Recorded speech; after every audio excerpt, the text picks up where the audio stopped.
Diyarbakır'ın şu yönü belki çok bilinmiyor. Diyarbakır Anadolu'ya ilk açılan kapıdır. Hazreti Peygamber sallallahu aleyhi ve sellemin vefatından çok kısa bir süre sonra, yani İstanbul 1453'te fethediliyor. Diyarbakır ise Hazreti Peygamber Efendimizin vefatından 7 yıl sonra. Yani bu çok Hazreti Ömer döneminde değil mi? kıymetli bir bilgi. Hazreti Ömer Efendimizin döneminde İyaz bin Ghanem komutasında Hazreti Halid bin Velid de bizzat Diyarbakır'ın fethinde bulunmuş. Komutan olmasa da bir nefer olarak, bir sahabi olarak o fetihte bulunmuş ve o fetih esnasında da oğlu Hazreti Süleyman'ı orada şehit olmuştur ve Diyarbakır'ımızda misafirdir. Bizim başımızın tacıdır. Oradadır. Eyvallah. Ve sonrasında Diyarbakır'dan Anadolu irfanı, Anadolu'ya iman ve İslam yayılmıştır. Öyle bir hususiyeti vardır Diyarbakır'ın. 639 yıl. 639 yılı. Hazreti Peygamber Efendimiz vefatı 632. 500'e yakın sahabe efendimizin metfun olduğu rivayet ediliyor. Mekke, Medine ve Şam'dan sonra en yoğun sahabe efendilerimizin metfun olduğu şehir ve ezan-ı Muhammedi'nin hiç dinmediği günümüz Hazreti Peygamber sallallahu aleyhi ve sellemin vefatından 7 yıl sonradan itibaren günümüze kadar küfrün hiç girmediği bir şehir elhamdülillah. Çok önemli bilgi. Evet. Ayrıca Kıyamete kadar da öyle olacak. İnşallah öyle olacaktır. Allah vaadini tamamlayacaktır. Amin. Kur'an-ı Kerim'de ismi geçen 2 peygamberin metfun olduğu bir şehir. Hazreti Elyasa ve Hazreti Zülkifl aleyhisselam ve ala nebiyyinesselam efendilerimiz Diyarbakır'ın Eğil ilçesinde metfunlar. Eğil Barajı yapıldığı zaman baraj altında kalacaktı kabirleri. Çok özel insanlarla, işin ehli olan insanlar vesilesiyle o mübareklerin kabirleri şu anki Eğil Tepesi'ne, Ziyaret Tepesi'ne taşındı.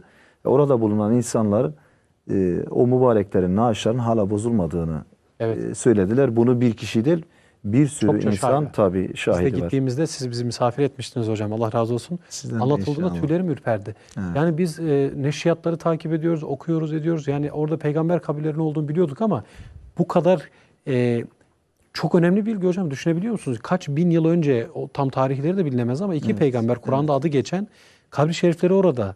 Baraj su altında kalacak ve ulemalar bir araya geliyor. İstişare ediyorlar, yukarıya taşıyalım diyorlar.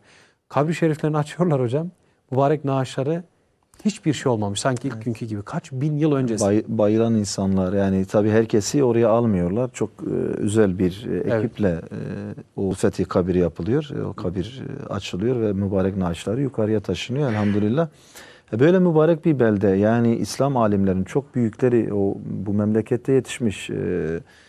Fatih Sultan Mehmet'in hocalarından Molla Gürani Diyarbakırlı, yani birçok insanımız belki bunu bilmez ama akıl hocası Molla Gürani Diyarbakırlı. Eyvallah hocam. Diyarbakır için böyle saatlerce veya onlarca program yapmak gerekir. Gitmeyenlere ben söyleyeyim. Ben genç yaşta gittim ama yine dedim ki keşke daha erken gitseydim. Ve oraya gittiğimiz kafilemizde de grubumuzda da hocalarımız var. Biz hiç burayı böyle bilmiyorduk dediler. Evet. Tabii medyada, sosyal medyada, muhtelif şeylerde farklı aktarılabilir. Fakat bu milletin Kürdüyle, Türküyle, Zazasıyla, Çerkez, Acemi, Lazıyla yoğrulmuş olan mayası İslam mayasıdır. Yani İslam'la beraber cem edilmiştir. Fakat İslam'ı çekerseniz terörizmde, anarşizmde her türlü hususlar elbette ki muvaffak olur. Fakat İslam bizi cem etmiş. Bakın 639 yılında Diyarbakır fethedildi. 1453'te İslam beldesi oldu. Yani ne kadar fark var arada. Oralar ilk İslam beldelerinden desek yanlış olmaz. Efendimizin vefatının 7 yıl sonrasında Diyarbakır fetholdu ve hocam çok müthiş bir bilgi söyledi. Bunu bilmiyordum. Hiç intikaya uğramadan o günden bu zamana hep ezan-ı Muhammediye'nin göklerde, semalarda yankılandığı bir beldedir ve inşallah kıyamete kadar öyle olur. Şöyle, Anadolu'nun en büyük ve ilk camisi de, yani o dönem açısından Ulu Camisi. O da 1400 yıldır İslam'a mihmandarlık yapıyor ve kaynaklarda da veya literatürde günümüzde de İslam'ın 5. harem-i şerifi olarak biliniyor. Mekke 1. harem, Medine-i Münevvere 2. harem, Kudüs 3. harem, Şam Emevi inşallah ikisi de yine eski özgürlüğüne kavuşur. Hem Kudüs'ümüz hem Şam Emevi camimiz ve 5. olarak da Diyarbakır Ulu Camii. Gerçekten çok müthiş bir cami. O maneviyatı, o sahabe izini, sahabe kokusunu vallahi billahi insan o mabedin içinden alıyor. Hissediyor. Geçen geçen cumartesi nasip oldu, orada bir teravih namazı kıldırmak istedim. Dedim ki ben o şerefe nail olayım, o mihrapta nice sahabe efendilerimizin ayak izi var, onların alın izi var, onların secdesinin izi var.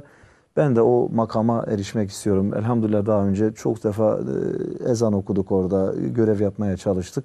Ama namaz kıldırmak nasip olmamıştı. Hoca arkadaşlar da sağ olsun kırmadılar.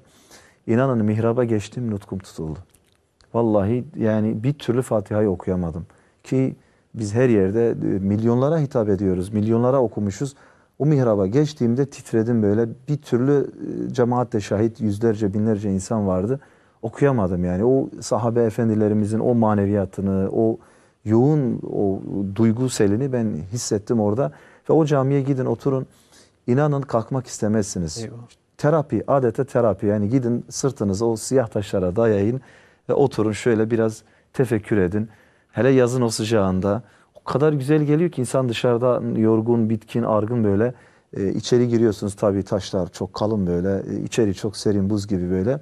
Sırtınızı oraya dayadığınızda yani bir nuas dediğimiz o sahabe efendilerimize gelen o hafif uykumsu bir hal alıyor sizi.